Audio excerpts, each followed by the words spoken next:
কত সুন্দর না? চতুর্থ অধ্যায়ের পরে পঞ্চম অধ্যায় কি নাম? কর্মসন্ন্যাস যুগ, কোথাও অভ্যাস যুগ। তারপরে আস্তে আস্তে যাই 5, 6, 7 নম্বর অধ্যায় দিয়ে কিছু বলি, কুলানো যাবে না। বলছে যে বিভিন্ন বাগানে যাব। সপ্তম অধ্যায়ের নাম কি? জ্ঞান যুগ বা জ্ঞান বিজ্ঞান যুগ, যেভাবেই বলি। সপ্তম অধ্যায়ে একটা পর্যায়ে অর্জুনকে বলছে, ভগবান তুমি যে বলছো আমি আত্মীয় স্বজনকে হত্যা করব, ওরা তোমার মায়ার মানুষ। আচ্ছা বলেন তো, দাদা মশাইকে মারা যায়? এই বিশ্বতে আমাদের কুলে পিঠে করে মানুষ করেছে। আমি কি আমার টিচারকে মারতে পারবো? দ্রোণাচার্য। আমি কি শ্বশুরকে মারতে পারবো না? সকলেই তো একটা মায়ার সংসার। ভগবান দুই রকম অন্তরঙ্গা বহিরঙ্গা শক্তি নিয়ে কাজ করেন, একটা যুগমায়া, একটা মহামায়া। এই লীলাগুলা করছে যুগমায়া পরিবেষ্টিত হয়। তো ভগবান একটা জায়গায়, আমি ব্যক্তিগতভাবে একজন আইনজীবী, আমরা কোর্টের সময় ক্রস করি, কিরকম অভিজ্ঞতা থেকে বলছি, যে কৃষ্ণকে আটকিয়ে দিয়েছেন। সপ্তম অধ্যায় 14 নম্বর শ্লোক বলছেন যে ভগবান তুমি তো বলছো তোমার মায়া কাটানো কঠিন, তাহলে আমি কি করে আত্মীয় স্বজন হত্যা করব? মায়া কি করে কাটাবো? শ্লোকটা কি মা বলছেন? দৈবী এসা গুণময়ী মম মায়া দূরত্বয়া। বলছে যে আমার মায়া অতিক্রম করা কঠিন। দৈবী অর্জুন বলছে, হে জনার্দন তুমি বলেছো তোমার মায়া কাটানো কঠিন, আমি কি করে মায়া কাটাই? অর্জুনকে ভগবান বলেন, বেটা উপরের লাইনটা পড়ছে, নিচের লাইনটা পড়া। অনুষ্ঠুপ চন্দ্রের 2টো লাইন 32 অক্ষর, 8 করে থামা। বলছে যে নিচের লাইনটা, উপর লাইনে ভগবান বলছেন মম মায়া দূরত্বয়া, আমার মায়া অতিক্রম করা কঠিন। ভগবান নিচের লাইনে বলছেন মাম এ বজি প্রপদ্যন্তে মায়া মে তাম তরন্তিতে, আমার কাছে যে আত্মসমর্পণ করে আমি তার মায়ার বাঁধন কেটে দেই। হরি বল। সমাধান আছে কিনা? তার মানে কি দাঁড়ালো? গীতা একদম সোজা, এটা বুঝতে হবে, উপলব্ধি করতে, ফিল করতে হবে। মহাত্মা গান্ধী বলতেন তোমরা গীতা পড়ো না, গীতা হও। গীতাকে তিনি বলতেন ল্যাম্প ইন এ হার্ট।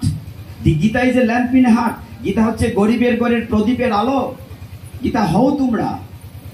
এখানে বলছেন যে ভগবান বলছেন যে হ্যাঁ আমার মায়া কাটানো কঠিন, তবে আমার কাছে যদি আত্মসমর্পণ করো আমি তোমার মায়ার বাঁধন কেটে দিই। মাম এব, আমার কাছে যে প্রপদ্যন্তে, টু সারেন্ডার, বলছেন মায়া মেতাম তরন্তিতে। এখন আরেকটি মজার ঘটনা আছে। অর্জুন এখানে একটা প্রশ্ন করেছে, তুমি যে বলছো জনার্দন তোমার কাছে আত্মসমর্পণ করলে তুমি মায়ের বাঁধন কেটে দাও, সবাই কি তোমার কাছে আত্মসমর্পণ করে?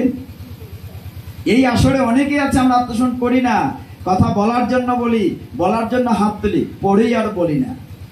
করি কি? দেখো যে গীতাতে অর্জুন যে প্রশ্নগুলো করছে আমাদের জন্য, নিজের জন্য না।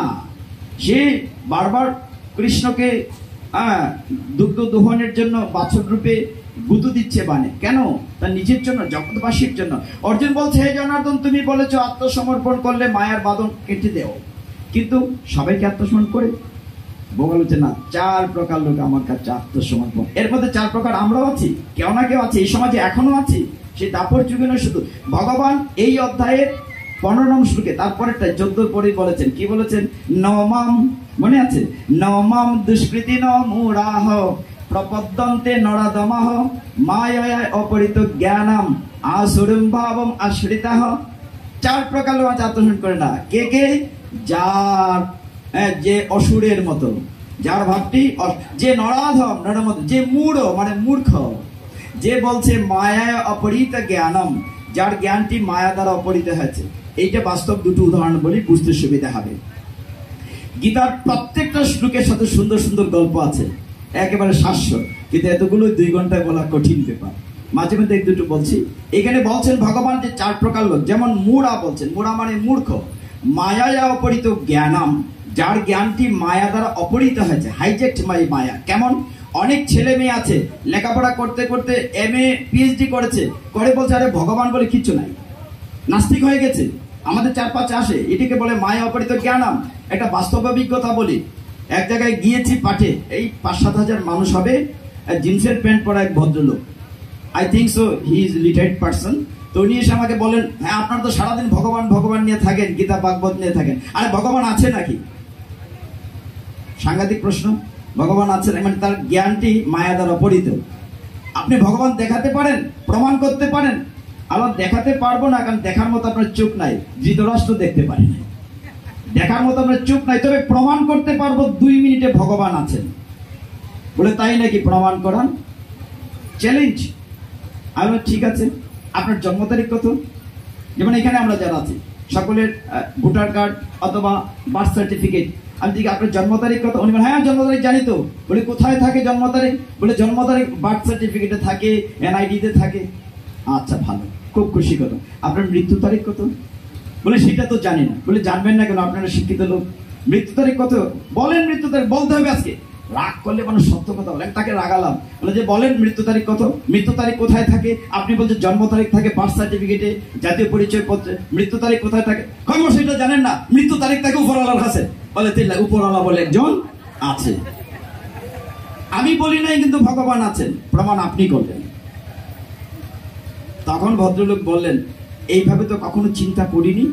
শেষে পায়ে ধরে কান্না করেছেন, এভাবে বুঝতে চেষ্টা করিনি। হ্যাঁ, চেষ্টা করতে হবে, ভগবানের ইচ্ছে ছাড়া গাছের একটি পাতাও নড়ে না। এটা মনে প্রাণে দৃঢ়ভাবে বিশ্বাস করতে হবে। আমরা কখন কষ্ট পাই জানেন? এই যে দুঃখ কষ্ট পাই কেন? আমাদের বিশ্বাসের কুটিটা দুর্বল, প্রচন্ড দুর্বল। আপনার ঘরে মনে করেন রাধা গোবিন্দ আছে কিংবা গোপাল আছে, পুজো করছেন সারা বৎসর, কিন্তু ঘরে যদি কারো অসুখ বিসুখ হয়, দৌড় দেন বিপদ নাশিনী গেছে, মা গো বিপদ নাশী মানসা করছে, জোড়া ফাটা দিব। গড় গোপাল রাধা গোবিন্দ মনে মনে হয় দেখলাই নি তামসাবা, 364 দিন আমার পূজা করলো, আর একটা অসুখ হয়েছে, আমার বিশ্বাস নাই, ঠিক না? দৌড় দে মানসা করবার লাগে। না না, বিশ্বাসের খুঁটিটাকে দৃঢ় করতে হবে। বিশ্বাসে মিলাই কৃষ্ণ, তর্কে বহু। আমরা কোন অধ্যায়ে গিয়েছিলাম? সপ্তম অধ্যায়। এখানে একটা গল্প বলতে চেয়েছিলাম, একটু বলি। ওই যে বলছে মোড়াটা একটু ব্যাখ্যা দিই। মায়া অপরিত জ্ঞান তো বাস্তব ঘটনা বললাম। মোড়া মানে আমার মতো মূর্খদের একটি গল্প আছে ছোট্ট। এক দেশে একজন ব্যবসায়ী ছিলেন। তখন তো গাড়ি ঘোড়া ছিল না, তখন গাধার পিঠে করে মালপত্র নেওয়া হতো। গাধা দেখেছেন মা? ঘোড়ার ছোট ভাই, মানে ঘোড়ার মতো তো বড় না, কানগুলো আমার মতো লম্বা লম্বা। সে গাধা আবার কেমন জানো? যে গাধার পিঠে বোঝা বেশি না দিলে সে যায় না, বেশি করে বোঝা দিলে সে হাঁটে। তো এই ভদ্রলোক ব্যবসায়ী, তিনি সাধারণত তুলার ব্যবসা করতেন। গাধার পিঠে করে তুলা নিয়ে এক নগর থেকে আরেক নগরে গিয়ে বিক্রি করতেন। কিছুদিন পরে দেখলেন তার ব্যবসা ভালো যাচ্ছে না। ওই সময় রাইট লেগেছে, লবণের খুব চাহিদা। তিনি লবণের ব্যবসা শুরু করলেন। আমার পিঠে মানে গাধার পিঠে খুব বড় বড় বস্তা দিয়ে প্রতিদিন লবণ নিয়ে যায়। খুব মন দিয়ে খেয়াল করো, মুড়ো মানে মূর্খের কথা বলছে। 4 জন না আত্মসমর্পণ করেন, আমাদের হচ্ছে মুড়ো। তো গাধাটি যেতে যেতে রাস্তার মধ্যে একটি ছোট্ট ডুবা পেয়েছে। ডুবা তো বুঝি, কম জল, গভীর না। তো ডুবাটিতে কাছে গিয়ে গাধাটি পা পিছলে জলাশয় পড়ে গেছে। ওই পারে যখন উঠেছে দেখলো ওজন কমে গেছে। গাধাটি মনে মনে ভাবলো, আরে আমি তো বুদ্ধিমান হয়ে গেলাম, জলে ডুবলে ওজন কমে যায়, মানে লবণ গলে গিয়েছে। তো ভাবলো যে আমি তো বুদ্ধিমান হয়েছে। এখন ওই ব্যবসায়ী পরের দিন আবার টাইট করে আমার মতো গাধার পিঠে বেঁধে দিলেন লবণের বস্তা। ওই দিন তো পা পিছলে পড়েছিল, ওই দিন ইচ্ছে করে ডুব দিয়েছে, ওই পারে উঠেছে। এইভাবে প্রতিদিন করছে। এখন ব্যবসায়ী দেখলেন কি ব্যাপার, আমার তো ব্যবসা আবার খারাপ যাচ্ছে, লবণ কোথায়? মানে বুদ্ধিমান ভাবলো মোড়া গাধাটি। তিনি কি করলেন? ভাবলেন না তাহলে আমার আগের ব্যবসায়ী ভালো। তিনি গাধার পিঠে খুব ইচ্ছে মতো বড় বড় বস্তা থেকে তুলা বেঁধে দিলেন। আর গাধা তো বলতে পারে না তার পিঠে কি দেয়া হয়েছে। যথারীতি নিজেকে বুদ্ধিমান ভেবে জলাশয়ে নেমেছে, কিন্তু ওই পারে গিয়ে উঠতে পারে না। হরি বল। তোলা ভিজে কি হয়েছে? তো ওই হচ্ছে মোড়া। বুঝতে পেরেছেন? তো ভগবানের কাছে 4 প্রকার লোক আত্মসমর্পণ করে। আমরা একটু আগাই। সপ্তম অধ্যায়ের পর অষ্টম অধ্যায় কি নাম? অক্ষর ব্রহ্ম যুগ। অক্ষর ব্রহ্ম যুগে একটি শ্লোক আপনাদের এই হলের ভিতরে লেখা আছে। কোনটি লেখা আছে? অন্তকালে চ মাম এব স্মরণ মুক্তা কেন করেন। অসম্ভব চমৎকার একটি শ্লোক। আজকে যে বাসায় কিছুক্ষণ বসেছিলাম, শ্রীবাস পাল প্রভুর বাসায়, এটা এই মজার বাস্তব কথাটাকে বলি। আগে মুরব্বীরা নাম রাখতেন ছেলে মেয়েদের সুন্দর, মধুসূদন, কানাই, নিতাই, জগন্নাথ, শ্রীবাস। আর আজকালকার যে নামের সিঁড়ি হয়েছে শুনলে অবাক হবে। এক জায়গায় গিয়েছে, এরকম 2টো ছেলে বসে আছে। আমি জিজ্ঞাসা করলাম, এই ছেলে তোমার নাম কি? আমার নাম জল্টু। জল্টু হচ্ছে ঠিক আছে, তোমার পাশেটা কি? বলে ভাই। তোমার ভাইয়ের নাম কি? আমার ভাইয়ের নাম বল্টু। আমার নাম জল্টু, ভাইয়ের নাম বল্টু। মামনিরা আজকাল কোথাও এমন, এখানে না, এখানে মামনিরা ভালো, কোথাও এমন নাম লিখে ন্যান্সি, ফ্যান্সি, ক্যান্সি, মানে এত মানে এত স্টাইল হতে হতে ওগুলো ভুলে গেছে। নামের যে কত মাহাত্ম্য, ইউ কান্ট ইমাজিন। নামের অত্যন্ত গুরুত্বপূর্ণ আছে, না হলে সনাতন ধর্ম এত বিজ্ঞান ভিত্তিক, সত্যরাতে বাতি জ্বালায় কেন নাম নেই? এমনি তো নাম রাখলে পারতো কিনা? অসম্ভব রকম সাইন্টিফিক। নামকরণ একটি 10 সংস্কার, একটি সংস্কার। আমাদের সনাতন শাস্ত্রে সর্ববর্ণে 10 সংস্কার আছে। 10 সংস্কারের কথা বলবো না, গীতায় থাকবো। এই যে চূড়াকরণ আছে, পুংসবন আছে, গর্ভাধান আছে, অন্নপ্রাশন আছে, বিবাহবন, 10টা সংস্কার, এর মধ্যে একটি নামকরণ আছে। তো এই অধ্যায়ে কত নম্বর শ্লোক? অন্তকালে 8-এর 5 নম্বর। 5 নম্বর শ্লোকে বলা হচ্ছে অন্তকালে চ মাম এব স্মরণ মুক্তা কালে বড়ম। তারপর লাইন যে প্রয়াতি সমদ ভাবম। তার মানে এনে কোনো সংশয় করো না, নাস্তিত্ব সংশয়, এতে কোনো সংশয় নাই, একদম ক্লিয়ার। কি বলেছেন ভগবান? যে অন্তকালে, মৃত্যুর আগে যদি আমার নাম স্মরণ করো তাহলে আমার বাড়িতে চলে আসতে পারবে। তাইলে বলবেন সারাদিন এই গীতার ক্লাসে বা উৎসবে নাম জপ করার দরকারটা কি? সারা বছর কষ্ট করার এই নিয়ম মাস, কার্তিক মাস গেলে করার দরকার, ফেরত কাতি দরকার গীতা মরবার আগে একবার নাম নিব ভগবানের বাড়ির জন্য। আমার কথা না, ভগবান গীতায় বলেছেন। ভগবান বলেছেন না অন্তকালে চ মা বেম স্মরণ মুক্তা কালে বরং। ভগবান বলছেন যে মৃত্যুর পূর্বে আমার নাম নিলে আমার বাড়িতে আসতে, ক্লিয়ার পাসপোর্ট ভিসা দেওয়া হয়েছে। কিন্তু মৃত্যুর পূর্বে যে আমার মুখ থেকে ভগবানের নাম আসবে তার সিউরিটিকে দিতে পারি, সিউরিটি দিতে পারি যদি আপনি চর্চা রাখেন, অভ্যাস রাখেন। কেন আমরা জপতলিতে নাম নেই? চর্চা করার জন্য। যেমন যে লোকটি ছানাচুর বিক্রি করে রাত্রে ঘুমের মধ্যে বলে গটি গরম গটি গরম, বলে কিনা? আর হচ্ছে ঢাকার বাস দেখলাম বিয়ানী বাজার থেকে যাচ্ছে ঢাকার বাস, ঢাকার বাসের যে কন্ট্রাক্টর রাত্রেবেলা বালিশের মধ্যে থাবা দিয়া করে ঢাকা ঢাকা ঢাকা, কারণ এটা সে প্রতিদিন অভ্যাস করছে। তাহলে আমি প্রতিদিন যদি আমরা হরে কৃষ্ণ কৃষ্ণ কৃষ্ণ হরে হরে, হরে রাম রাম রাম হরে হরে, যদি এটা অভ্যাস করি মৃত্যুর পূর্বে নাম মুখে আসতেও পারে। এর জন্য বলছেন অন্তকাল। কিন্তু অন্তকালের নাম নিয়ে কে গিয়েছিল? তার নাম কি? অজামিল। কাহিনী শুনেছি আমরা, তাহলে বলবো না, জানলে বাদ পড়ে যাই, বলতে হবে। পেছন থেকে আমার চাকরি থাকবে না, ভক্তের ইচ্ছে পূরণ করতে হবে। গীতাকে আমরা বলি সূত্র। সূত্র বুঝো মা? ওই যে অঙ্কের সূত্র a+b²। গীতাকে বলা হয় সূত্র, আর ভাগবতকে বলা হয় ভাষ্য। প্রতিটি সূত্রের বিপরীতে ভাগবতে ভাষ্য আছে, মানে এক্সপ্লেনেশন করা আছে। যেমন 6ষ্ঠ স্কন্ধের 1ম অধ্যায় অজামিলের কাহিনী আছে। এই শ্লোকটিতে আমরা কি মনে রেখেছি? যে মৃত্যুর পূর্বে অন্তকালে ভগবানের নাম স্মরণ করলে ভগবত ধামে যাওয়া যায়। আপনারা শুনেছেন এক সময় ভাগবত বলছে অজামিল নামে একজন শুদ্ধ ব্রাহ্মণ সন্তান ছিলেন। কি নাম? অজামিল, কোনো মিল নাই, অজামিল। তো সে খুব ভালো ছিল, প্রথম জীবনে স্ত্রী পুত্র পরিজন নিয়ে সংসার চলছিল। আমাদের দেহে 6টা শত্রু আছে, আমরা জানি কিনা? কাম, ক্রোধ, লোভ, মোহ, মদ, মাৎসর্য। প্রথম লিডার হচ্ছে কাম। তো সেই অজামিল পিতার জন্য ভগবানের সেবার জন্য পুষ্প তুলসী চয়ন করতে গিয়ে সে একদিন দেখলো বাগানে এক রমণীর সাথে একজন অন্য করছে, কামতাড়না হলো বেশ্যা রমণী বা কুলোটা। সে তার ঘরে সতীসাত্রী বিবাহিত স্ত্রীকে ত্যাগ করে ওই কুলোটাকে তার গৃহে তুললো। অপরাধ করলো কিনা? মহা অপরাধ। এখন এই বেশ্যা রমণীকে ঘরে দিল অজামিল, পিতা তাকে ত্যায্য করলেন, একা চুরিদারি করে সংসার চলে, খুব কষ্টের দিন যাচ্ছে। কিন্তু যে কোনো বাবাই হোক, তার 10টি সন্তান হয়েছে। কয়টি? শেষের সন্তানটির নাম সে রেখেছে নারায়ণ। জল্টু আর বল্টু না, কি রেখেছে?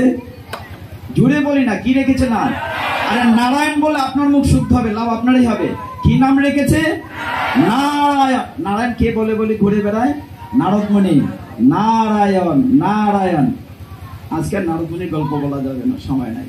তো নারদমণি বলেন, তো এই ছেলেটির কি নাম রাখলো? নারায়ণ। মৃত্যু সমাগত, একদম মৃত্যু কাছাকাছি। হঠাৎ দেখলো সে বিছানায় শুয়ে আছে, যমদূত আসছে, ভয়ঙ্কর রূপ। ভাগবতে বলা আছে এক মূলার মতো দাঁত, গায়ে লোম কাটা কাটা, চোখ অগ্নিপিণ্ড, ভীষণ শিংওয়ালা। যমদূত দেখে অজামিল প্রচন্ড ভয় পেয়েছে। আপনারা দেখবেন অনেকেই মৃত্যুর সময়, খুব খেয়াল করেন কথাটি, অনেকেই মৃত্যুর সময় বিছানাপত্র নষ্ট করে ফেলে, পায়খানা প্রস্রাব করে কিনা প্রভু?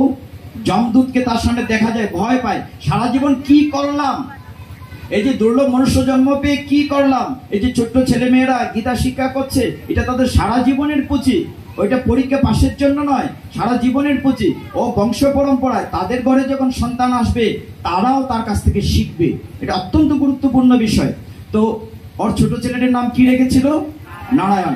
এখন মানুষ বিপদে পড়লে আপন জনকে তো ডাকে, প্রচন্ড ভালোবাসতো, ছোট ছেলেটিকে মুখে তুলে খাবার দিত, কোলে নিয়ে বসতো, একসাথে ঘুমাতো। সে ভয় পেয়ে ডাকছে, নারায়ণ বলে ডেকেছে, সে ভগবানকে ডাকেনি, ডেকেছে তার ছেলেকে। আর ভগবান গীতায় কথা দিয়েছেন ৮ম অধ্যায়ের ৫ নম্বর শ্লোকে, মৃত্যুর পূর্বে যে আমাকে ডাকবে। ভগবানকে স্থির থাকতে পারেন, তিনি দেবদূত পাঠিয়ে। দেবদূত মানে কি? ভগবান নারায়ণ মতো চতুর্ভুজ, ৪ হাত, এবং কেমন দেখতে, নীলাবদেহ, শঙ্খচক্র পদ্ম। তো ওরা এসে যমদূতের সাথে ফাইট হয়েছে, একদম পাশ দিয়ে তার কলিজা টেনে বের করছে ওটা মিলে, বলছে এই তোমরা তাকে নিয়ে যাচ্ছ কেন জমালয়ে? বলে জমালয়ে নেব না তো কি করবে? বলে কি করবে মানে? ও সারা জীবন পাপ করেছে। যমদূতরা বলছে ঘরে সতী সাথী স্ত্রীকে ত্যাগ করে ১৬ টাকা বিয়ে করেছে, চুড়িদারি করে, তাকে জমালয়ে নিয়ে যেতে হবে। তখন দেবদূতরা বলছে তোমরা শুনোনি সে কি বলেছে?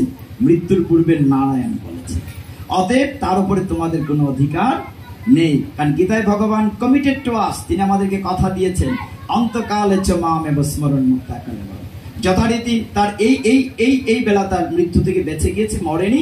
তখন সে সংসার ত্যাগ করে সে একেবারে চলে গিয়েছে হরিদ্বারে, সেখানে গিয়ে কৃষ্ণ নাম করছে, সংসার মায়া ত্যাগ করেছে। এবং যখন সত্যি সত্যি তার মৃত্যু সমাসন্ন হয়েছে, দেবদূতরা এসছে, একেবারে পুষ্পক রত্নে সে দিব্য দেহ ধারণ করেছে, এবং বলছে লোকের কবে যেন দেখেছি। তো তাদের সাথে সে পুষ্পক রথে একদম উঠে সরাসরি দিব্য দেহ ধারণ করে ভগবত ধামে চলে গিয়েছে। হরি বল। কেন গেল? মৃত্যুর পূর্বে সে ভগবানের নাম স্মরণ করেছে।